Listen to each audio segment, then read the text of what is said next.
So yun guys, magta-travel ulit kami ngayon. Nandito kami sa Calgary Airport. Kakapasok lang namin. Actually kanina pa kami dito kasi delay yung flight namin. Tapos ito yung updated video namin, traveling with pet. Kasi hindi namin siya pwedeng maiwan doon sa bahay. Wala magbabantay. Domestic Canada. Domestic flight lang to. Pupunta kaming Vancouver, nandito kami sa Calgary. So simple lang yung requirements, ganun pa rin. Kung anong ginamit namin dati na carrier, ganun pa rin. So yan si Dobby, oh. Yan. So nandito kami ngayon sa terminal something departures. Yan yung gate namin, A20. So sa dulo doon yan. So pwede lang dito ilabas yung aso. Pero since naiwan namin yung harness ni Dobby, so diyan lang siya sa loob, 'di ba? So yan, may aso diyan sa dulo, pwede mo lang pwede lang pakawalan, 'di ba? Yan. So yung process lang ng pagbili ng ticket is pwede online. Sama mo lang siya sa booking mo as add-on para ka lang bumibili ng luggage. Basta kung may documents ka, dalhin mo lang yung vaccination. Actually, di siya inano. Kasi dumiretso kami ng security. Kasi nag-check-in na kami online. Mas mabilis yung requirement dito kapag nandito na kayo sa Canada. Kung dadalhin nyo yung pet nyo sa pagta-travel. Diba? Pero kung pwede nyo namang iwanan, edi mas okay. Diba? Bali yung dinala lang namin is vaccination certificate. Pero hindi naman inano. Dapat updated lang in case. Diba? So guys, yan na. Maglalakad na tayo. Punta na tayo sa gate. So yan, ito yung departures area. Yan. Marami ding store dito eh. Kailang mahal yung pagkain. Yan. So A20 tayo. Punta tayo ng A20. May aso pa eh. Okay sana kung may harness na. Pwedeng pwedeng ilabas si Dobby. Siguro mga na kami dito, nasa 1 oras na din kami. Init dito sa loob. Kumain na kami ng lunch kanina. Pero pagdating namin sa gate, yun nga, delay. So, no choice. Ikot-ikot na lang. Diba? Ang dami pa naming dalang jacket. Napakainit. Biglang umaraw. Oo. Ano lang, sakto lang naman yung laki nung airport dito sa Calgary. Pero ewan ka, may iba pa atang terminal dito eh. I mean concourse. Kasi A to eh, may din, may B. ABC yata yung dito, yung parang concourse. Concourse ba? Or gates? Hindi, walang concourse, gates lang. So, iba't ibang building. Tsaka may siya, parang yung sinakyan natin kanina? Shuttle. Shuttle. May shuttle siya sa sa loob ng airport, kaya pwede kang lumipat-lipat ng gates. Lipat ka ng A, B, C. Kasi yung ibang lounge nasa sa B.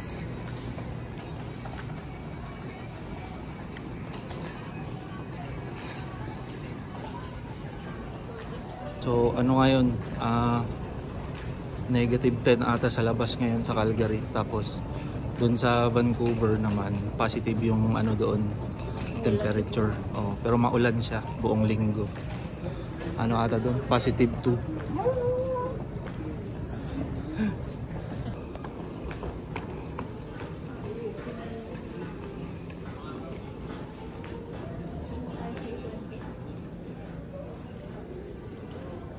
Yun guys, punta tayo doon sa Bukas na yung A20 yung gate natin.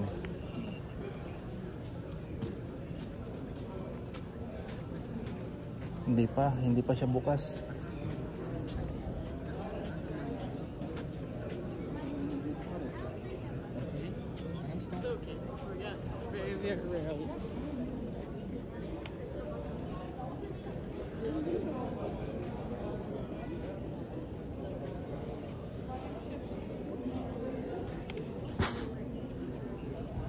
Yan, dito tayo na gate.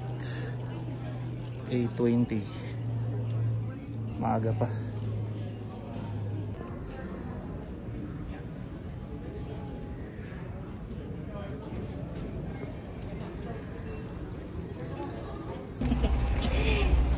Boarding na. Boarding.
Train.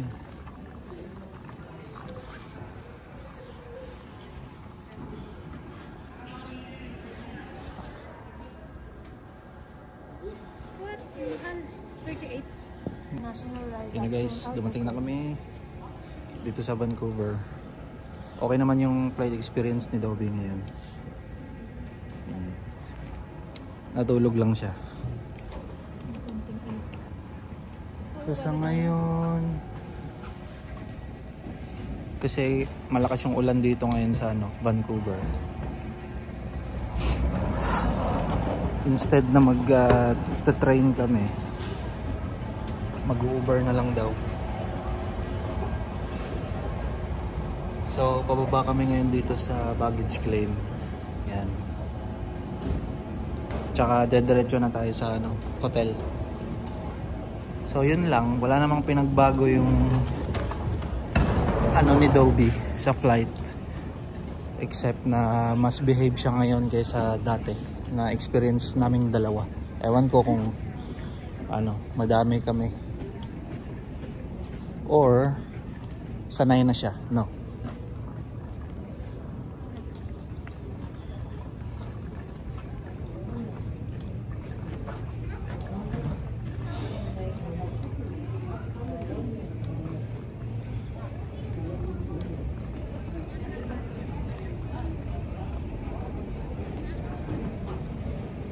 Ganun lang. Pero nakalimutan namin kumuha kanina magbaon ng ng treats ni Dobby. Kaya advice ko, kailangan yung magbaon ng treats. Sorry.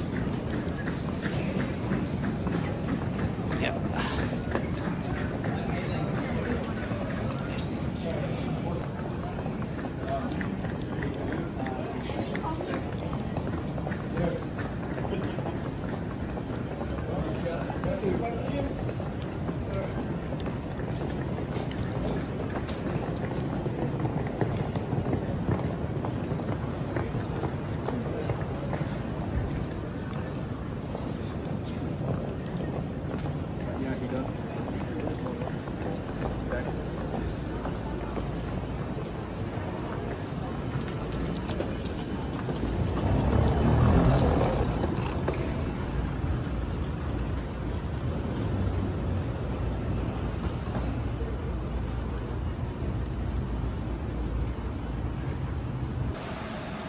Maulan ngayon dito sa Vancouver. Hanggang bukas na daw. Ayan.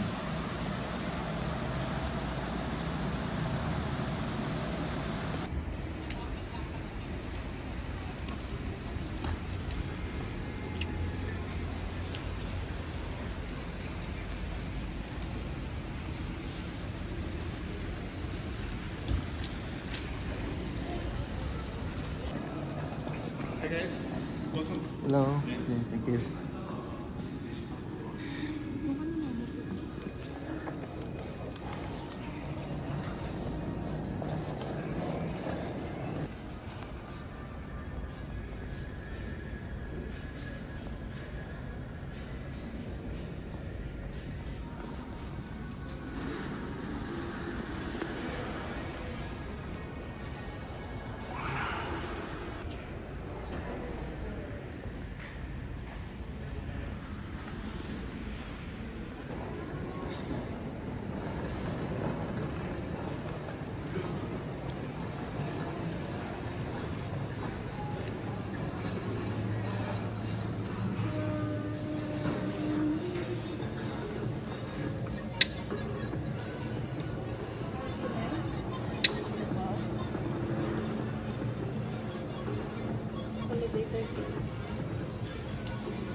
Oh, we're going straight to 29th floor.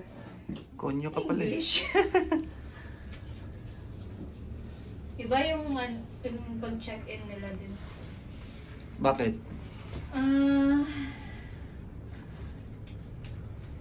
I mean, kapag may discount din sa room service, dito wala. Wala. Kailangan bumaba sa restaurant. 29.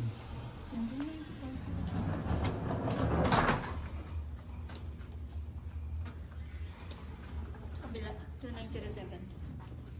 Sabi niya, kung mag-order tayo ng Uber Eats, pwede lang daw padiretso sa court. Oh.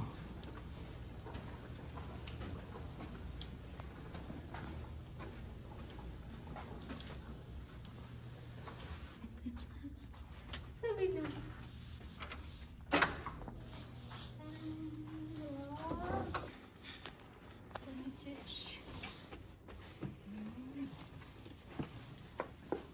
Yun no, laki.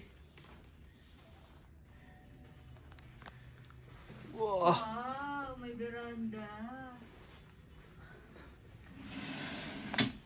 Buksan mo daw. May aso kasi siguro. Oo. So, pwede siyang smoking room kung gano'n. May ano siya, Nakakabobo. city view. Ganda.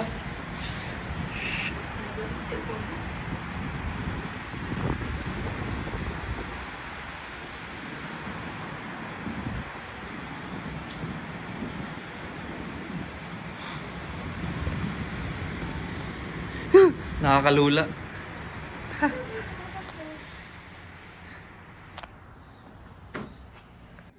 So yun na guys, dumating na kami dito sa hotel sa Hyatt Regency Vancouver. So, ayan na si Dobby. Yan. So anyways, pwede po yung pet dito sa Hyatt Regency Vancouver. Yan. So yan, dito mag-stay si Dobby for 2 nights and 3 days.